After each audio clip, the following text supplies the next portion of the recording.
Hello.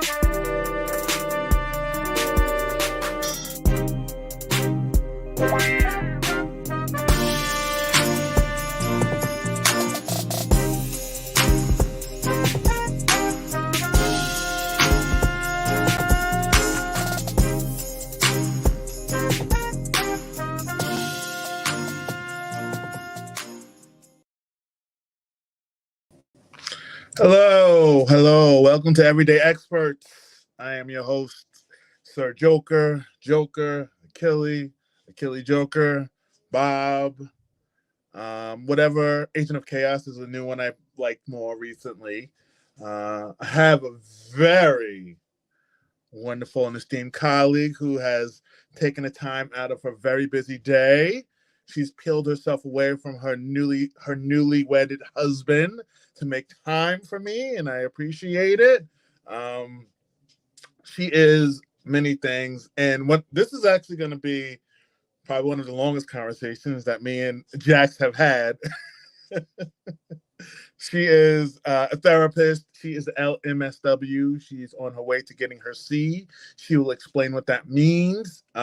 She is also a very staunch supporter of all gnarly kind of shoes, and her fashion sense is something that's pretty interesting that we're going to go get into. We are also going to be talking about tattoos, which is something that we both kind of vibe over, and I guess we'll talk about her being a therapist and being married and all the fun shit. So, what's up to Jimmy? So, without any further ado, I am going to bring on, as Mr. Nails calls her, my supermodel friend, Miss Jax Farrell. Hi. Thank you for coming on. How are you tonight, dear? I'm doing well, thanks. I'm glad that we were able to make this work, Yes. both in terms of our schedules and technical difficulties because my computer's terrible. Yeah, we did. We were down to the last minute. Yeah. Jax, I want you to see what Jimmy wrote. Oh, that's mean. Oh, it's okay. Me and him, that's what we do. That's our thing. He's mean to me, and I just take it, and I try to be a good supporter friend. But you know how that is. Do you want to talk about that? We can. We can in a couple of minutes. Jimmy does make me cry a lot. It's Jax. But whatever you prefer, Jax, what would you like us to refer to? You can call me either. Okay. Right. First question is what I feel one that kind of defines people. Okay. If you could be a werewolf, a wolf, a vampire, a zombie, a ghost, a serial killer, or a witch, which would you be and why? Witch. Oh, that was quick. So, Wiccan, please explain.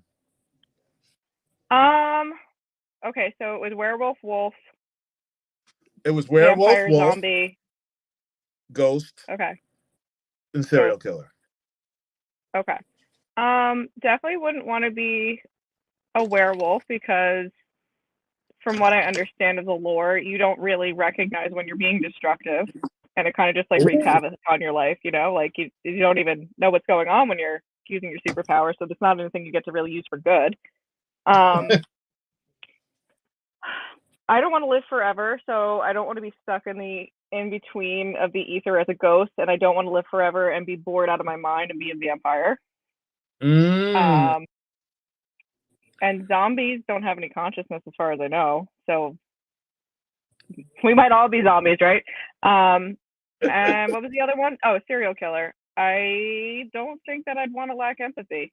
So I like your very straightforward answers. That's always a very interesting question. Sometimes people give me extra things and weird things. I'm just like, oh, okay. But I like it. Hello, Mr. John Get Bent. Jax. So, what was young Jax like? That's a fun question. I guess it depends on what age we're talking about, but You can start the age that you feel you kind of, you know, let the world know about your Wiccan powers. I definitely have been accused of being a witch more than once in my life, so that's like I don't have any Wiccan powers, but I definitely have been assumed to have them. Wow. Um, Okay. I guess as like a teenager, right? But like, Ooh. um, Now, so are we teenage. talking early teen or are we talking like real teen, like 18, 19? I hate people. So when I was like 13, 14, I thought I wanted to be an actor. So, like, who wants to hear this voice all the time and see this face all the time? But I took a lot of acting classes when I was younger, What? and I Oh, took I took a lot of like comedy hey. writing classes. Like I thought I wanted to work for Saturday Night Live. Like that was like my thing. Like I was like, oh, I'm so funny. I'm so edgy. I watch Saturday Night Live every Saturday night. Um, so I when I was like 13, 14, that was like definitely like where I started to not only figure myself out, but because I think that like especially on Long Island, like the way that communities are and they're being very insular. Once you get like some sort of extracurricular where you're meeting kids outside of your school district, especially because we live on Long Island, like I was going into the city to take classes, like you had to like be on your stuff. And like with the Mm. the comedy classes that I was taking a lot of improv. And I think that that's where having to like be quick witted, but also like perceptive and like be very like intentional with your wording became like something that even though it's not something I do now, like it still like kind of carries over into a lot of things I do now. Mm. Um, so when I was like 13, 14, that's what I thought I wanted to do. Oh, this is so cringy. When I was like 15, I got scouted in a mall and I got asked to like do some modeling stuff, and I was like, I'm gonna make it into a career. I'll like act and model. um, so I was like going on like interviews and auditions and stuff in the city a lot, and like again, I think that I very quickly realized it's not what I wanted to do. Wait, And I got offers I to got a like question. I okay. got a question. Um, I don't think John get bent. That might have been Oh no, that it might. definitely was. I was like watching a lot of like 70s reruns of like SNL. I thought I was that person. I thought I was like, oh, I'm gonna be Gilda Radner. I'm so cool. Like no one my age knows who Gilda Radner is. So I love it. You said it's cringy. Why do you not feel you were capable of being a model, or? no, I don't think it's that. I think it's Huh? more just like it takes a certain mentality to think that like everybody wants to look at you, right? And I think that's a lot of teenagers is like, oh, I'm so unique. Look at me. No one understands me. Take a lot of photos of me. Like that's definitely what it was. Um, Mm. so like 15, 16, 17, that was like something I was doing. I got offers to do like commercials and like book covers. Like I got like a Pringles commercial thing at one point. Like we don't have to go there, but like that's that I very quickly realized before I turned 18, like, no, this is not a world I want to stay in. Um, there were a lot of Mm. toxic things about it too, which um, definitely made me realize like I don't want to be looked at literally and figuratively like on such a superficial level. Um, Mm. Mm. so quickly stopped that. Then when I was like 18, um, my parents were going through a really rough divorce, so it was like either go away to college or stay home. So I stayed on Long Island to be here with my mom, and I went to St. Joe's in Patchogue, and I was like, all right, if I'm gonna be here and I like being in front of Long people, Island gang, gang, gang. Go ahead, I'm listening. yeah, so many great things about being here. um, I thought that I was gonna be a teacher because I was like, if I like public speaking, I like being in front of people, like that's like Mm. I'll be cool with that. I like being around teenagers. I like being around kids. Then I took a psych class like my freshman year, and I was like, wait a minute, I don't want to be a teacher. So that was kind of a crash course on what I was like from like 14 to college. That's so. You had a lot of lives, and you probably wouldn't know that just because you are. And this is not a negative young. You are young, right? No, I think that, yeah, yeah. Okay. Some people are like, I'm not young. I'm, you know, I mean, I definitely don't feel as young as I am. I'm very grateful that like I think I do come off as like young, and I think that like especially with what we do as therapists, like sometimes that makes us very approachable. Sometimes that makes us like someone that like people are then guarded about whether or not we like have a perception of like being able to relate to them. Right. But I definitely have worn a lot of hats in my 30 some odd years. Wow, 30 so I remember the good old days. Um, so we're gonna bounce around. Oh, side That's note, fine. if you actually want to ask me questions back, you can. Nobody ever remembers to, and I don't want to. Okay. So Well, I think it's funny, Akila, you pointed out like this is the longest conversation we've ever it had, like face is. to face. Like we've communicated other ways, but this is the Yeah, longest we've ever talked. right. It's hilarious. I was just like, oh, and like there's some people that you just kind of like vibe with, and we don't necessarily talk and have like all these confirmations, but you know, being I use the word colleague loosely, being colleagues, because we were colleagues, but we never were like really in the same place, particularly together. No, agency, but that's not saying much what the agency it is. Um, so your Facebook says that your birthday is July 30th, 1921. It Um, does. yes, and I wanted to know, how does it feel to be 101 years old? So it also says that I went to a Baptist academy in I know. Hawaii on there. And So studied Islam. I know. I do my homework. all of that was because you know that I have such a specific last name. I actually had a stalker in high school, so I had to make all of my stuff fake because I was like, let's not deal with that. And it was like, you Oh. know, right around the time when like social media became a thing. And my Um, last name was like one of like 5 people I was actually related to, so I just made everything fake. I love it. And you just kept it. Yeah. Ah. Um, did does that was that a deterrent? That I had a client. She was younger, so this is when I worked at Five Towns, Mhm. and one of the things that she kind of was drawn to was she was an actor, and she had a Mhm. stage name. So Mhm. I wonder if like the whole modeling, acting kind of that persona dissuaded you because of the fakeness. Is that something that? It definitely did. I think something that was also just like I'm grateful that I had an awareness at a young age of how predatory it was because I saw a lot of Mm, people around me that like I'm still friends with and stuff that are still like in the game that have made it out of it, but I definitely saw a lot right. of people that were like succumbing to things with like eating disorders and Mm, you know just like in general like letting like their light die for lack of that sounds so corny but like you know like you have to be able to sell yourself and you have to be able to not personalize the fact that someone's going to say I don't like your nose, we're not going with you, or right. like your hair is not the right color, or if you lost 2 inches then we would go with you, thank you, or like and sometimes you don't even get a thank you, like you're Right. literally selling yourself, like you're going into places, you know, sometimes I would go into like uh, a meeting. I remember one very strongly. I was like, I must have been not even 16. And I went to a hotel to meet up with these Japanese executives for a launch. No, it was a bikini company and like a bathing suit company. And like Hmm. I went in there and I had like my portfolio and like I handed it to them and like I'm just like you know trying to like look eager and then like the person like says something in Japanese to the other person that's translating. He's like, do not smile, make a line in your face. And I was like, oh, okay. Like you don't even want me to, I'm not even a person.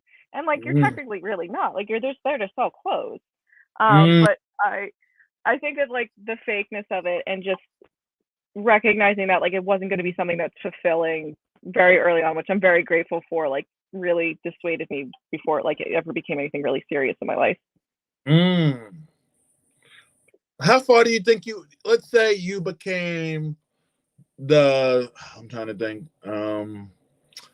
The model turned actress type of. How far do you think you would have kind of gone? Do you think you would have been like overlooked it long enough, or do you think that your calling to help people would have like kind of superseded that?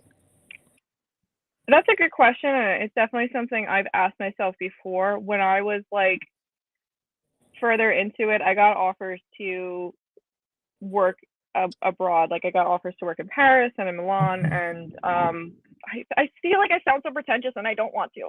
Wait, Um, hold on. All right, okay. So first off, you don't sound pretentious. one of the things that we're never given like license to do or space to do is to talk about ourselves in a way that we actually like give ourselves flowers and props for the things that we've done.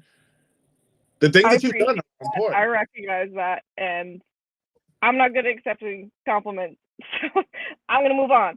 Um, so I got those offers, and family members were starting to be critical of this decision because they were definitely like, she's selling herself short. Like, why is she doing this? And like, as much as that hurt at the time, like I was like, it really was a choice of like, do I do this now and then go to college later and possibly never go to college, or do I go to school and like do other things? Um, Mm. and I don't regret that decision because I think I got enough of a taste of it that like I have fond memories of some things. It's definitely exciting. It's definitely a very privileged thing to be able to talk about having these opportunities, even if I didn't go through with them.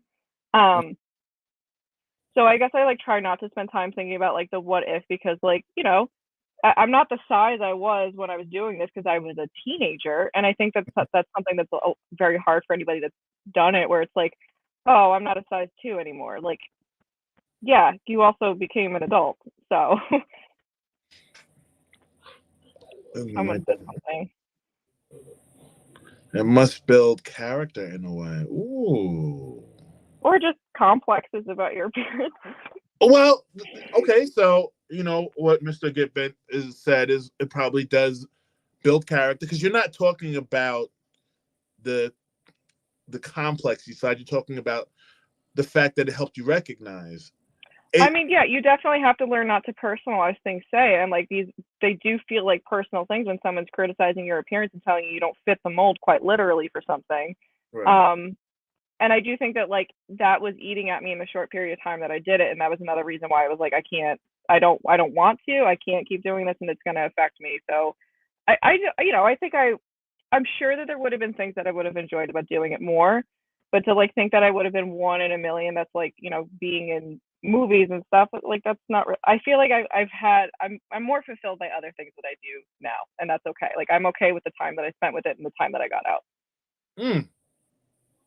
We are all complex characters around here, Mr. Gippen. I am the most complex of all.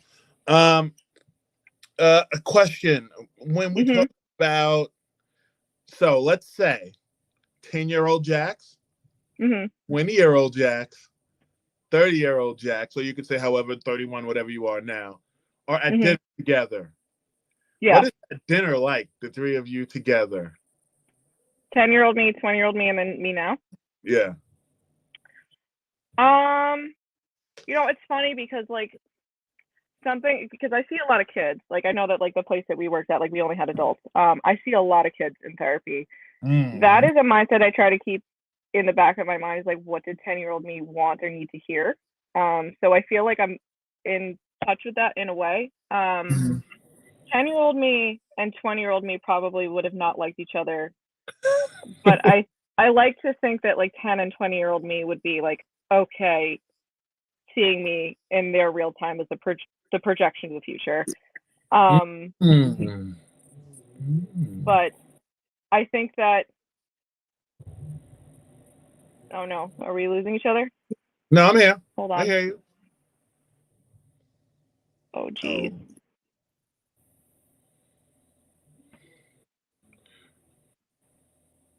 there we go. It is lagging on my side. All right. So this is what we're gonna do. Have you tried to come out? Try going out and coming back in, seeing if that helps.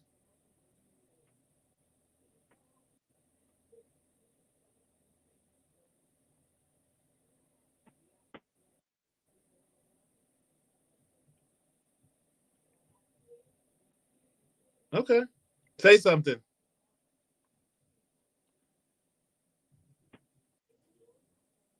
Uh-oh. We're gonna bring her back in one. Okay. Well, I guess I'll keep talking to me. So, we are all complex characters. Well, Jax figures out her Wi-Fi is. Ooh, look at her. Look at this. Did it Look at. work? I don't know what happened. Huh? I don't know. It's the Okay. Wi-Fi's are weird. You were saying that you would hope 10-year-old and 20-year-old you would look at the projection of what 30-year-old you was going to be.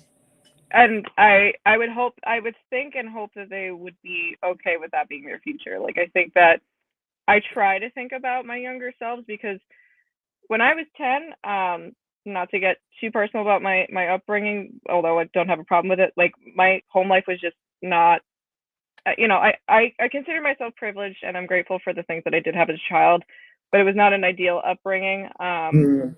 in a lot of ways. And that's not to just, it's more so that I don't have a relationship with my father, and I have no problem talking about that. But my mom tried her hardest to give me a good childhood. And I think that there were a lot of things that 10-year-old me recognized too soon. So I Mm. think that 10-year-old me was trying to be older. And when I was in college, I definitely had a lot more anger and resentment to the things that I felt like I lost. Um, so I think that both of those ages, I would hope, would be like happy to see that, like, I think I have a better balance than some things. Mm. Um, but I think 10-year-old me would be extremely outspoken and probably too much energy. And I think 20-year-old me would be very fixated on whether or not people in the room liked her. And then Mm. 30-year-old me would be like, I don't have time for either side. I So don't have any of time those for any of this. attitudes. Yeah. I don't have time for any of this. Um, Interesting. So we're gonna transition a little bit Okay. into, you know, how you mentioned that the divorce was hard. Yeah. How do you think that played a role in your current relationship, your marriage? With my husband. Yeah, Um, my husband, I, this is going to be so corny. My husband is my best friend. He is that's awesome. really like the best person I've ever met. And I think that because he was originally not the type of person I would have gone for, that Mm, is a blessing, because there were a lot of assumptions of like the person that I thought I deserved up until meeting mm, him.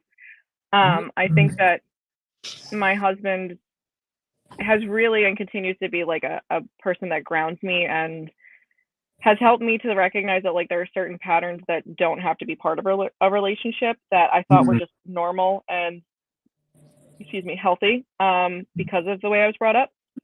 mhm, Um, and we share a lot of similarities in our childhood upbringings because of that kind of thing. And I think that, sometimes that can be a dangerous thing for a lot of couples. But in my relationship, I'm very grateful that like my husband and I can both check and like say like, this sounds like things we both talked about before. Like, this mm, sounds like something you've gone through before. Like, is this really you talking, or is this something else that it's bringing up?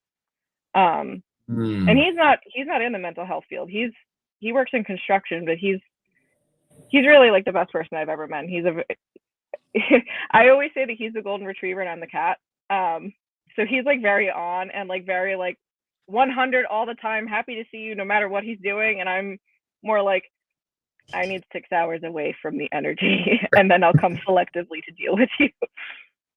I love it. That's probably what makes you guys work so well.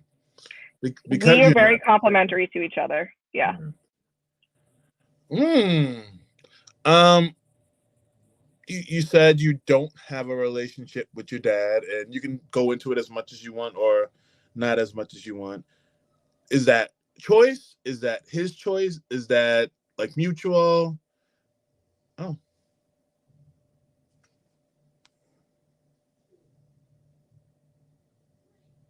okay.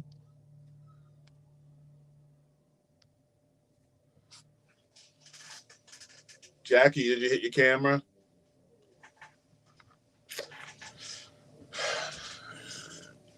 Jimmy Nails, what does the damn mean? Why did you type damn? I have an idea of why you typed it. Why did you type the damn, Jimmy Nails?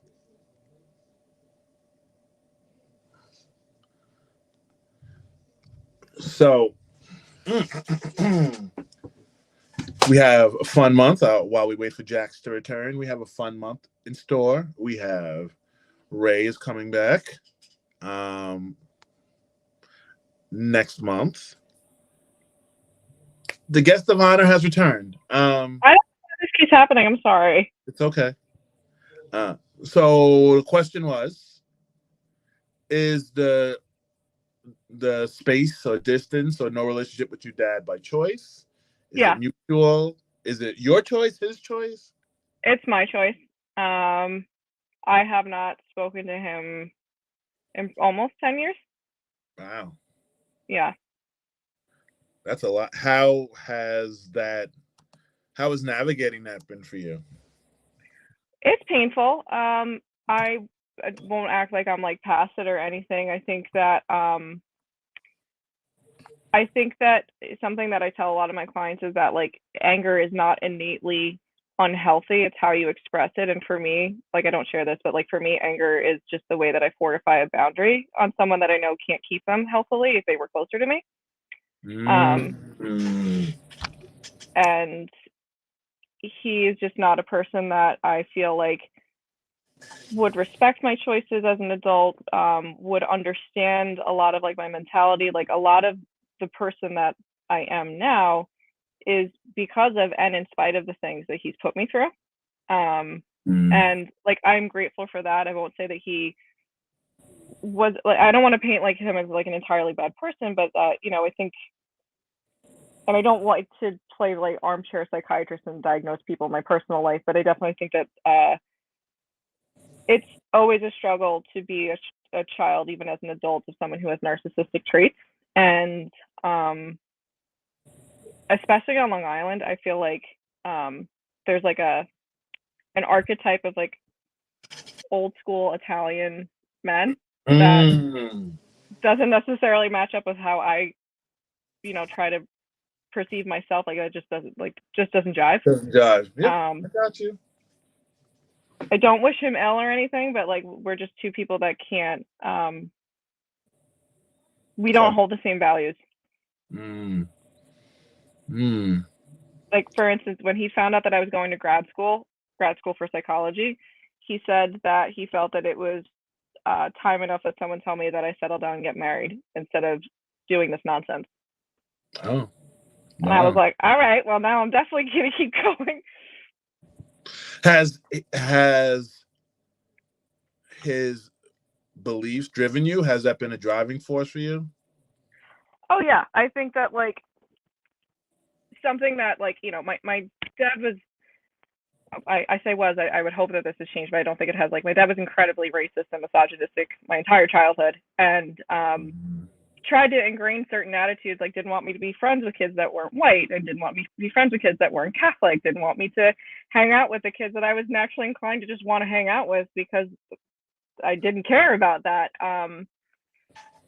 So I think that like seeing that like adults could be wrong so soon, like at such a Mm. young age, like I'm talking like kindergarten, definitely was like, oh well, that if I feel bad, like, and I can see that like it's not because of me, like there are probably other people that feel bad. So I think that that was like in its own way like something that drew me to wanting to go into a helping profession. Mm-hmm. Mm. I like that. Uh, found a little poem that I think will take us to the next part of our chit chat, Okay. talking about kind of like we'll talk about like therapy, and I know we both talked about autism, and it's something that's close Mhm. to you. Um, the poems, it's called Long Story Poem. We have tomorrow right before us like a flame. Yesterday, a night gone thing, a sundown name, and dawn today, broad arches above the road we came. Uh, I kind of like that. I like that. It's looking forward and all that stuff. And Mhm.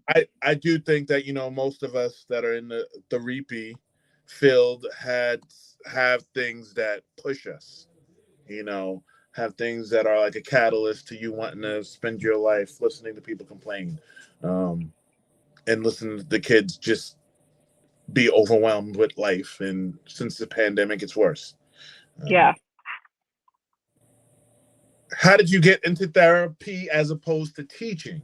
Because I know you mentioned that you were looking at teaching. Yeah. How,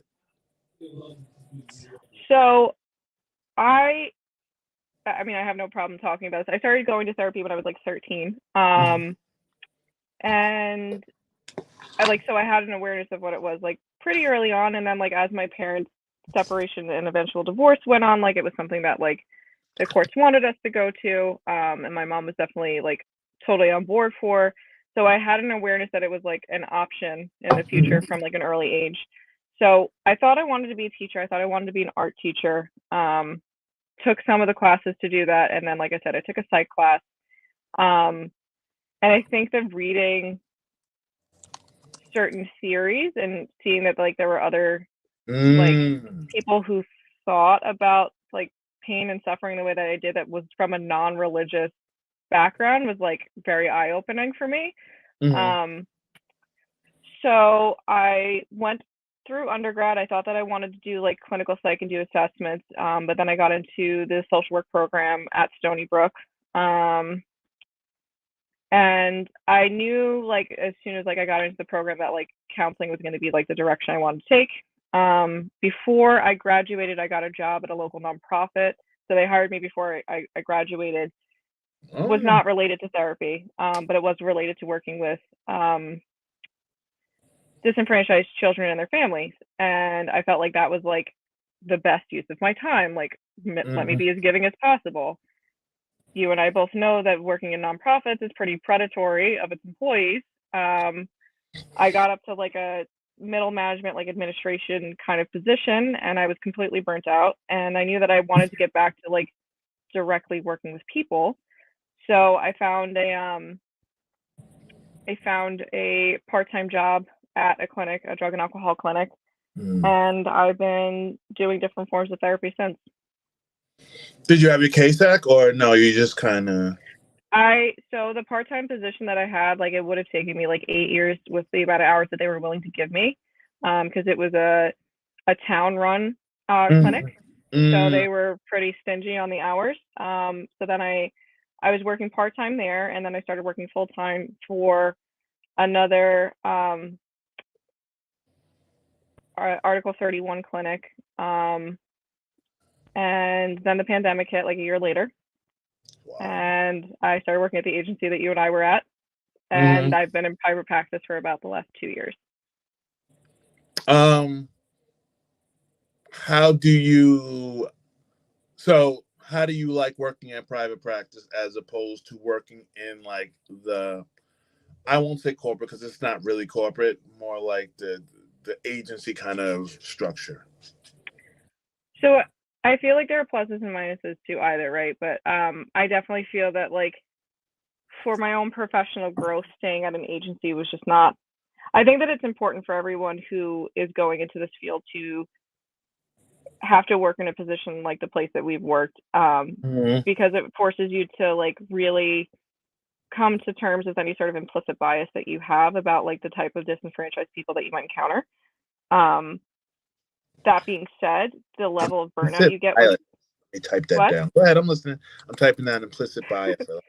That being said, I feel like the corporate model of it, because we both know that you very much feel like a cog in the wheel, leads to burnout so quickly that you become like almost not only just disillusioned, but like confused as to like why you're doing it, with how overwhelming the amount of work you're doing is. Like there's no real conversation ever about like how you lack empathy by the end of the day when you're scheduled for 10 people in a day.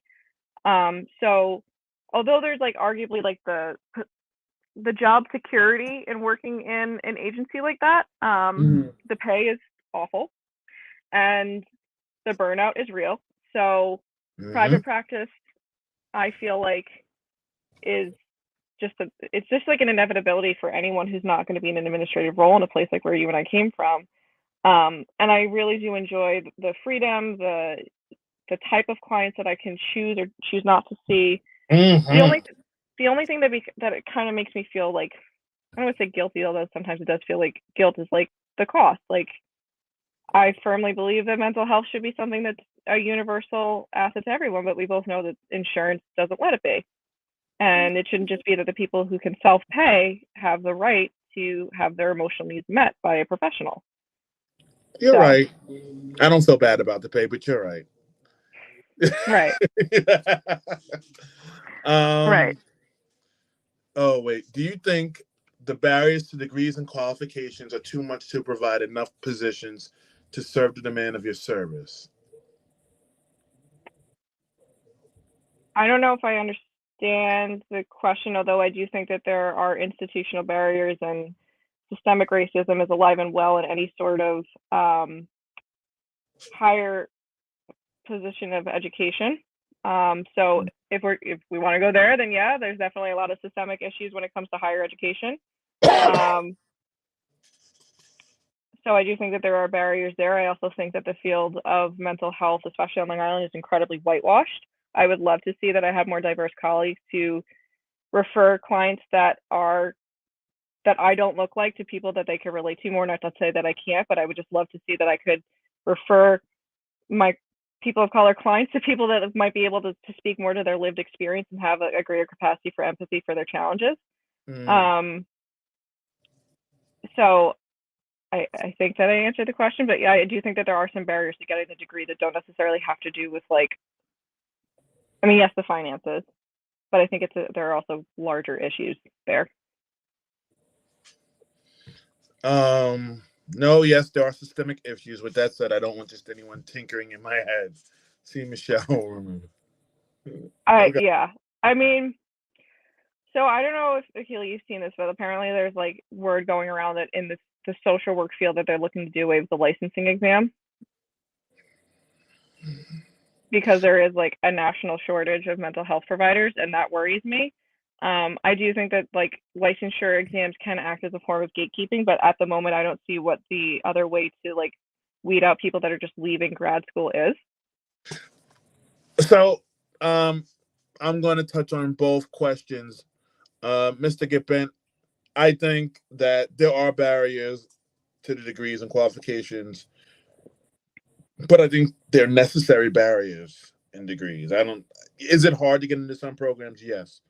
But I've worked with I've worked with people who have no business talking to other people, who have no business doing therapy. You're just like, you're a therapist? You and you have, so I don't know if you experienced this, but because I'm usually I'm more out of the box person. I get people after they've tried other therapists and it doesn't work. And a lot of times what I'm hearing is that the person doesn't know how to meet them where they're at, or this and that, or they just don't have enough life experience. Is important with therapy. It is. It's very important. That's why you get into specialties and stuff. And even when you have somebody, I'm typically a general therapist where I can work with most people, but there are things that I don't do well with KSAC and I'm with substance abuse because one, I've never been drunk. I don't drink and I've never done drugs. So I could talk about it on that level of understanding what it is, but not on that level. I have that experiential level, which is probably important. But you also could probably work better with somebody who was trying to get into the industry and it broke them down because you were, like you said, you were kind of teetering there. So I do think that experience is necessary, but I think the barriers are important. I think the tests are hard, yes. But I think if you study for the test and you learn how to take the test, you study how to take the test, not necessarily to pass it, you can pass it. Do I think it's a problem? I agree that it could be a problem. And if they got rid of the licensing exam, I think that would be bad. I do If too. there's no way to qualify, because you got to remember, you're getting supervision possibly once a week, twice a week, but you won't have anybody sitting there with you when you're doing sessions.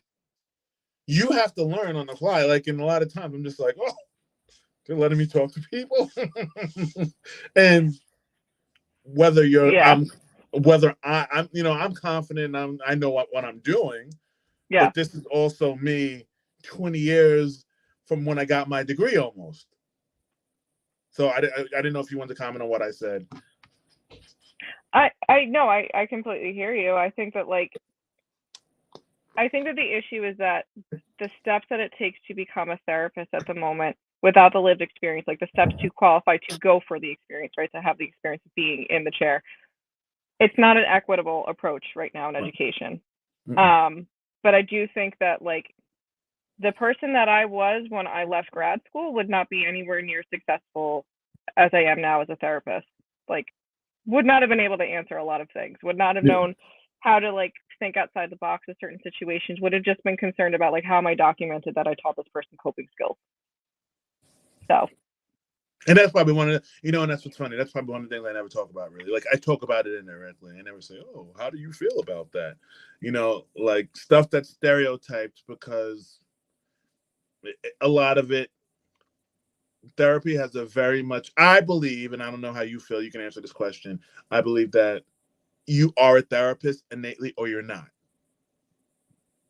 I do think that it does speak to a certain heightened level of emotional intelligence that some people just don't have. It doesn't mean that you can't Mm-hmm. understand how it works or that you can't be working within the mental health field, but I do think Mm-hmm. that like you either innately have a skill set that you learn to hone or you don't. Yep. Um, I think I told you that like I teach when I'm not in practice, and I have students that come up to me and ask me like, how did you get to where you are? And like I'll tell them and stuff. But then like I had a student the other day who was asking me like, how do I become a therapist? And she point blank was like, do you have a life outside of that? And I was like, oh sweet summer child, how do you think you can ask me a question like this? But no, but she was just like had like a very like abrasive manner of speaking, right? And I was like trying to ask her like, what's your incentive in wanting to do this? It's not easy work. I'm not saying that you can't do it, but what's your incentive? And she's like, well, I just want something where like I can have a good work-life balance. And I was like, it's not happening.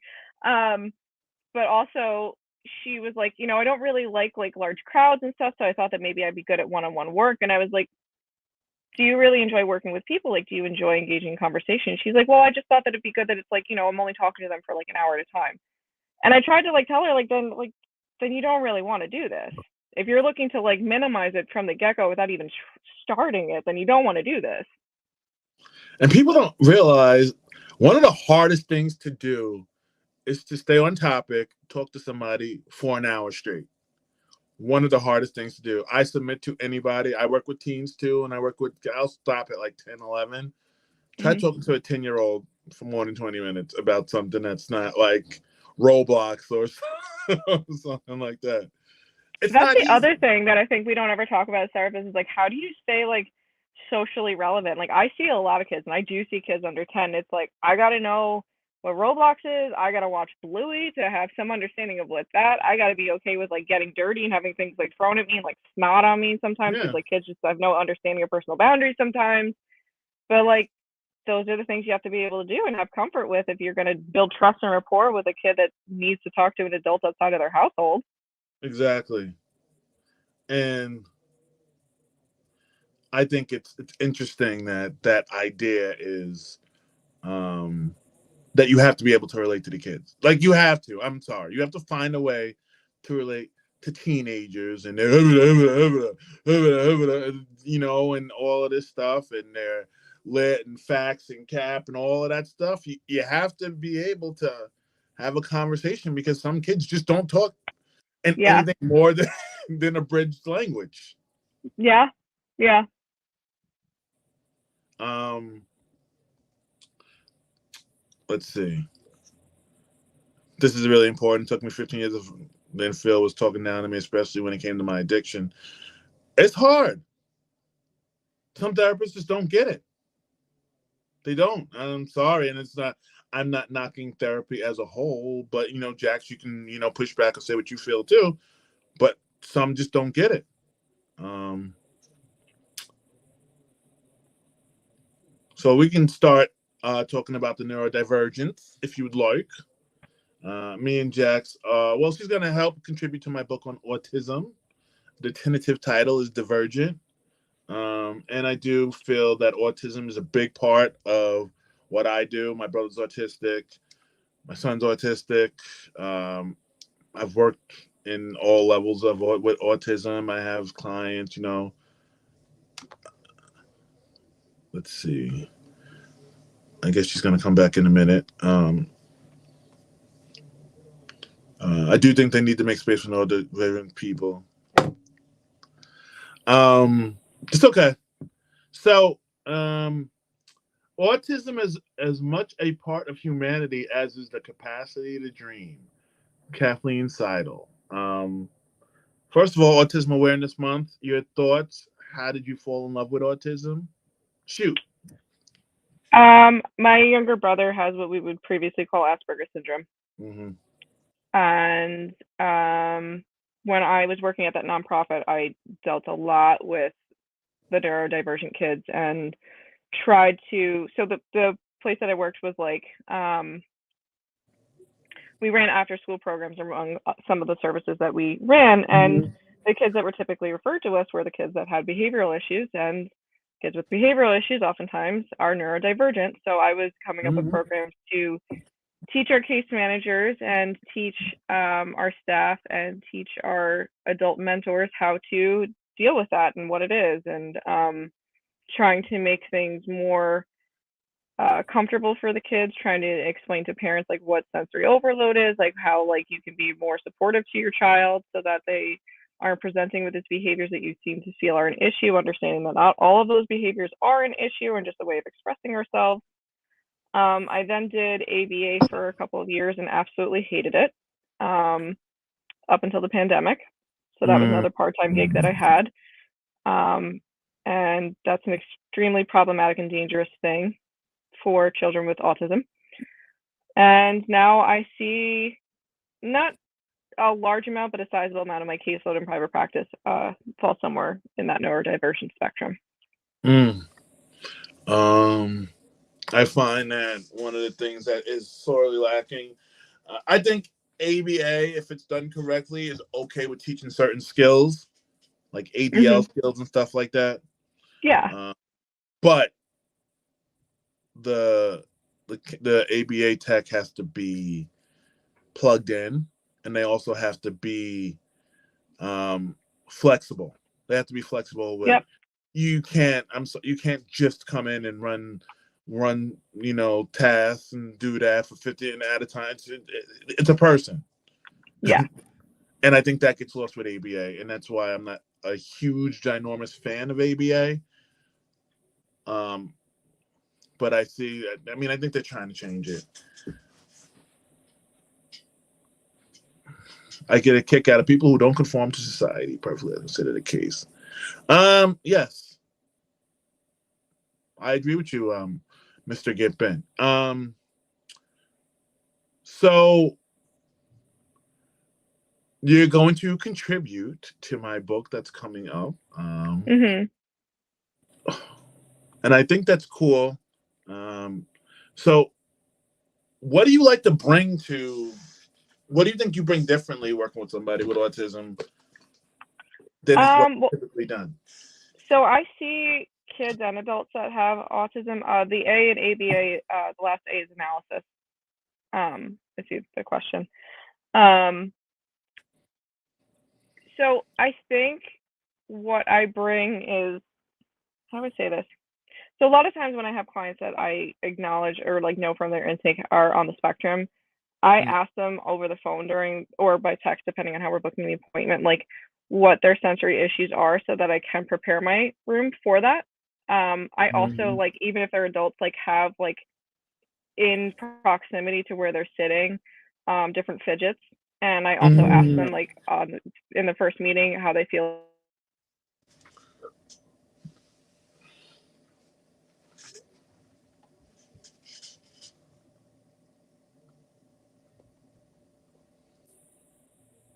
Am I still here? I hear you. I don't. Hold on. Oh, there you go. Am I still here? I love it. um. Okay. You were talking about the fidgets. You don't hear me. Hold on. Let's try. Hello. All right. We'll wait for Jackie to come back. Her Wi-Fi is giving us a challenge tonight.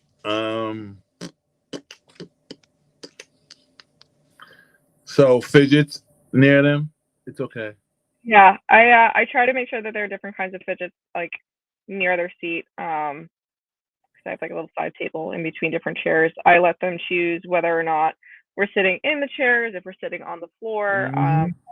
Which I let them control it the first couple sessions so that I kind of get a gauge of like whether or not that's something that's bothering them. I ask them whether or not they want to have the sound machine on. I try to schedule our first sessions at a time where like that is an option where it's like it's just them and myself in my office as opposed to like when I have like my colleague in the adjacent room. Um, I ask them about eye contact and I Mm-hmm. try some breaks. Um, like I'll just like when I see they're getting overwhelmed with the conversation, I'll say like let's take a break and I give them options of activities. Um, and I try to take note of like what types of activities are then the ones to like have readily available for any future sessions. Like I have one female adult client who she just started going to college part time, and she gets really overwhelmed when she's been talking about herself for more than like 15 minutes. So we get up, we sit on the floor, I give her some of my fidgets, she's allowed to choose them. Mm-hmm. Then when she feels okay, we go back to sitting in the chairs.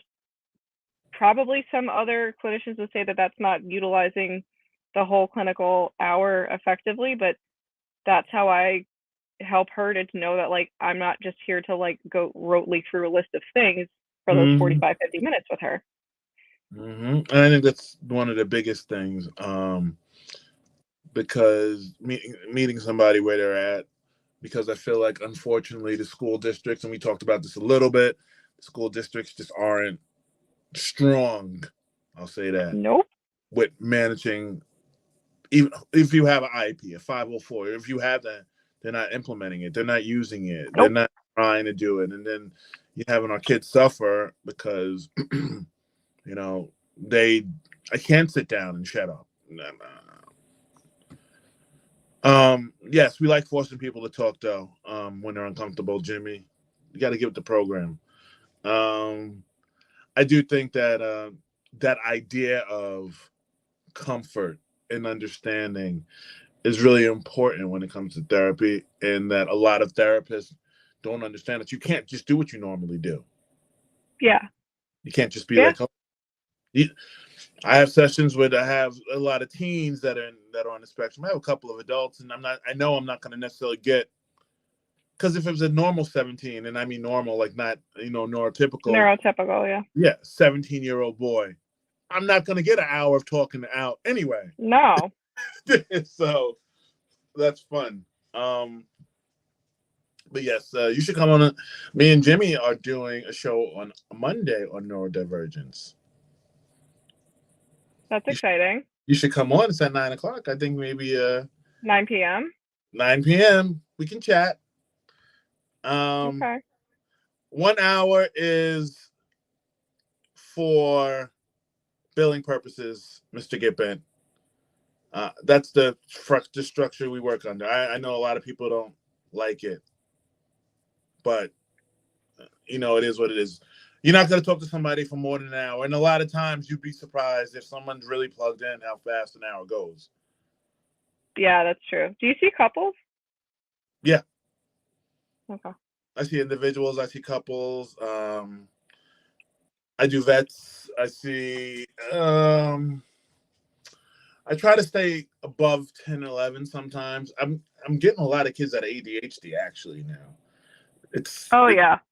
um some galaxy brain questions. Jimmy's a little scary, but it's okay. And he did invite you to the show. Yeah, John, Mr. Get Bent this Monday. So since you're going to come on the show on Monday, I mean, you have the option not to, obviously, but why wouldn't you want to? I do want to talk about tattoos, and then we'll kind of Okay. wrap up. I see you have some. Um, when did you get your first tattoo?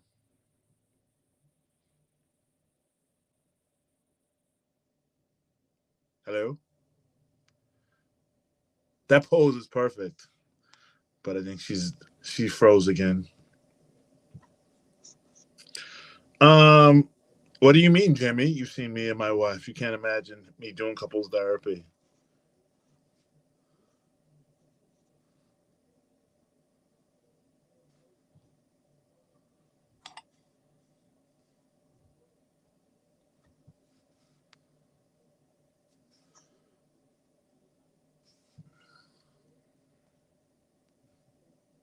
Oh, she's not back yet.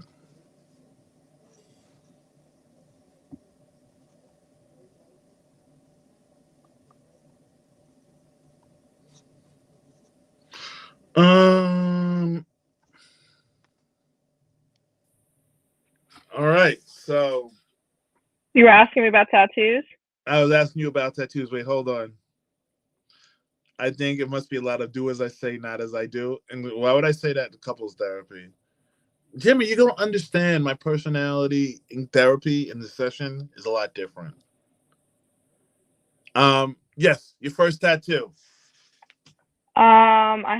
I got 1024 on my ankle. 1024. Why? That is the time that was on the Mayan calendar that the world was supposed to end on December 21st, 2011. And it was part of a lyric in a song. Okay. That's very interesting. Um, what's your favorite tattoo? And how many do you have? Oh, I lost count. Because it's like once you like start filling in like your arm or your leg or something, it's like one. I think probably my favorite one is the moth I have on my forearm and my elbow.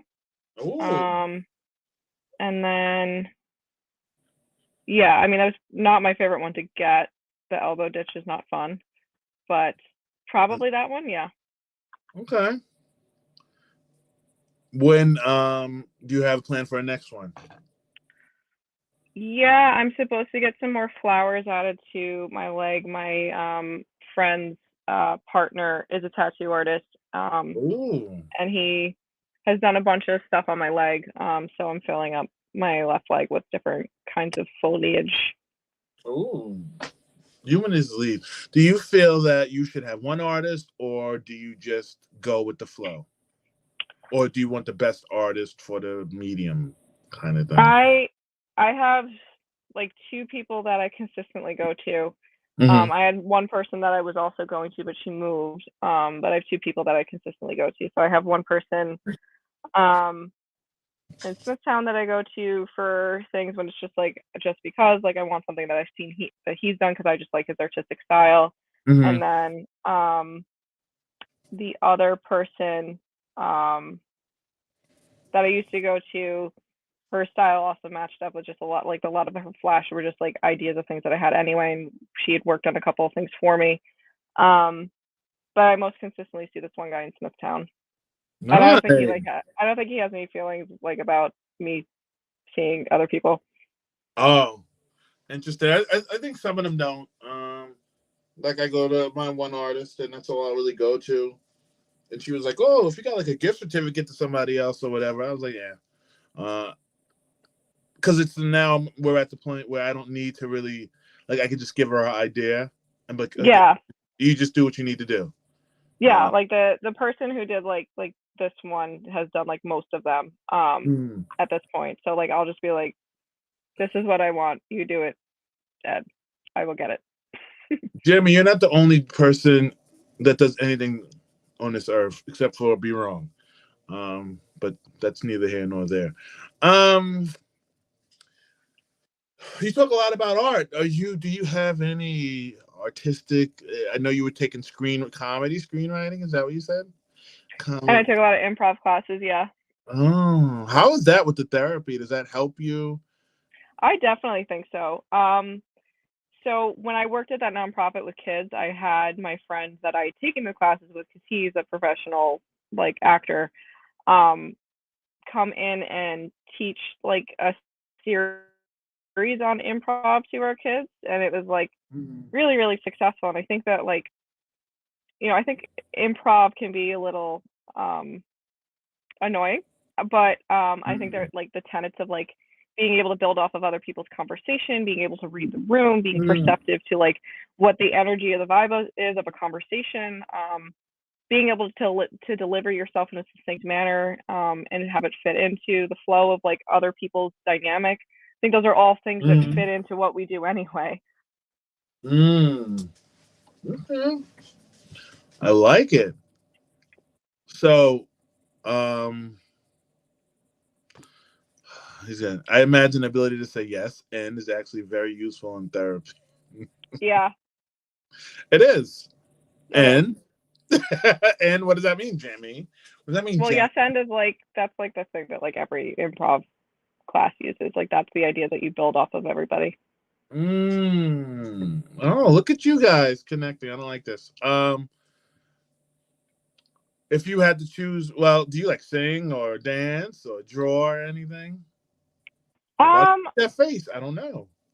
I used to draw a lot more than I do now. It's definitely something that I use. Like I'll draw like with my kids in sessions now. That's usually my outlet. Or like if someone asks me to draw something, I will. When I was in high school, I got like, those like stupid superlative things. Like I like was like second for most artistic or something like that.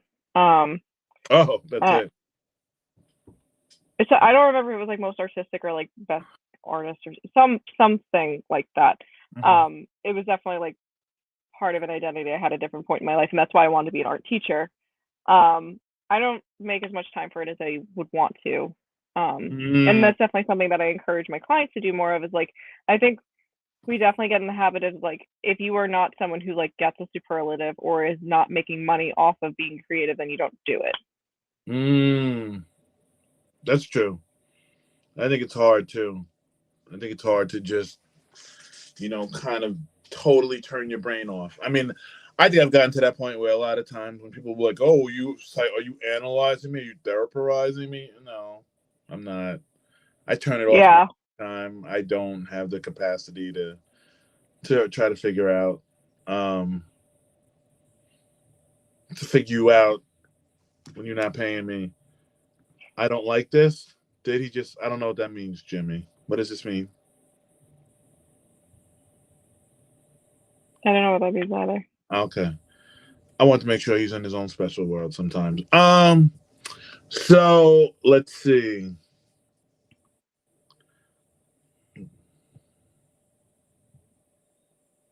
That's for you. Have you ever thought of becoming an art therapist? No, I don't like the idea of trying to like clinically like utilize those skills. Like if it's something I do on the fly with a kid, yeah, but like I think first of all, art therapy is like such a niche thing that's impossible to get a job Really with. hard.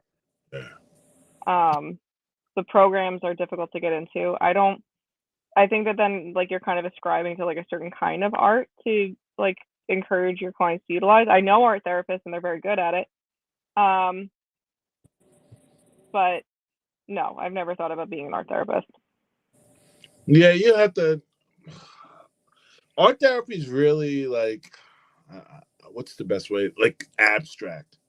It's niche. It's very Yeah. niche. You're not going to have like a huge like revenue stream unless you were in like a very specific position, and those positions Right. are few and far between. And you have to really like because it's not just drawing. It's breaking stuff down. It's the materials you use, and it's all of that stuff that you really have to put a lot of time into. Yeah. Um, like I could do like I like having my clients journal and stuff like that because I like to Yeah. write. Giving assignments or writing assignments is something different because anybody can do that at any point. Mhm. A little bit more easier. But I've thought about becoming a creative arts right, a bibliotherapist. But again, that's hard. It is. And it would be something that I feel like it's those things are things you would have to do, including, not just exclusively. It is hard to make that your full-time job. Yes. All right. So I have one last question for you. Okay. And then we're going to schedule you to come on again. We'll have to talk about it Okay. when we have every half an hour. I know. I'm sorry. No, you're fine. If you could be any superhero or supervillain, who would you be and why? Like it has to be one that's like established. We're not talking about like having a superpower, right? It's like a character. But whichever one you want. Um, trying to think of an existing one that I really like. I mean, Jean Grey comes to mind, but like she has like no personality in the series. Uh, Um, in the movies, she does. In the movies, Yeah. I can see you being like a rogue. No, she's too temperamental. Um, like I feel like most like first of all, like the female superheroes are very like hot and one note. So or like Um. I can't really think of any of them that aren't like highly sexualized. Oh no, no. I don't think you're gonna find that. I'm trying to think of. Punchline I'm is that having a hard time thinking of like a superhero. you can do either one. Um, You don't have to do. You don't have to do a female. You can do anyone. A white. This is what Jimmy says. I don't know what he's talking about. ha ha ha hashtag white queen. I don't know what that means. um, oh geez, this should not be so hard. You don't have to be a superhero. You can be a supervillain too. Anti-hero. Maybe Scarlet Witch, but like she's got Ooh, problems. She's got a lot of problems. they all do. They're flawed. That's what makes them so appealing. Yeah. Yeah. Jimmy said she's Jean, but with a personality. Mm. Yeah, I guess I'll go with Scarlet Witch. I like it. I like it. All right. Unfortunately, um this is not Jax's fault. I have to go be a father and pick up my child because he's gonna start complaining because he is 16, so you know how that goes. He's being social, heaven forbid. So we are going to possibly see Jax on Monday. On Monday, on my other show, we're talking about neurodivergence and how it affects people and stuff like that. But I can send you the link and you can pop in if you're interested. That's cool. I'll be finishing up at work at that time, so Yeah, it's more of a conversation than like a one-to-one interview. yeah. Well, Miss Farrell, I thank you for coming on and bestowing your Thank you wisdom for having me. and wonder upon us. And there will be a part 2 at some point. I don't know when. Okay. Yes, Jimmy, my other show. I'm one of the co-hosts, Jimmy. Yes, James. Anyway, found a great quote. I think you would like it. Okay. Compliments are gifts. Receive graciously and simply say thank you. No disclaimers allowed. Something for you to think Okay. about. I think you need to John Gippen, it's never Jimmy's show. I think you are a person that you are always telling people and building them up how wonderful they are. You have to see that in yourself. Thank you. I will say though, you started with a question about which one I would be, and then my answer to your last question, they were both which. I just realized that. See? Look at that. It's Comes full destined to be. circle. It does come full circle. I am going to. You don't go anywhere. I'm going to end the show though. Okay. Okay. Let's see if I remember how to do it.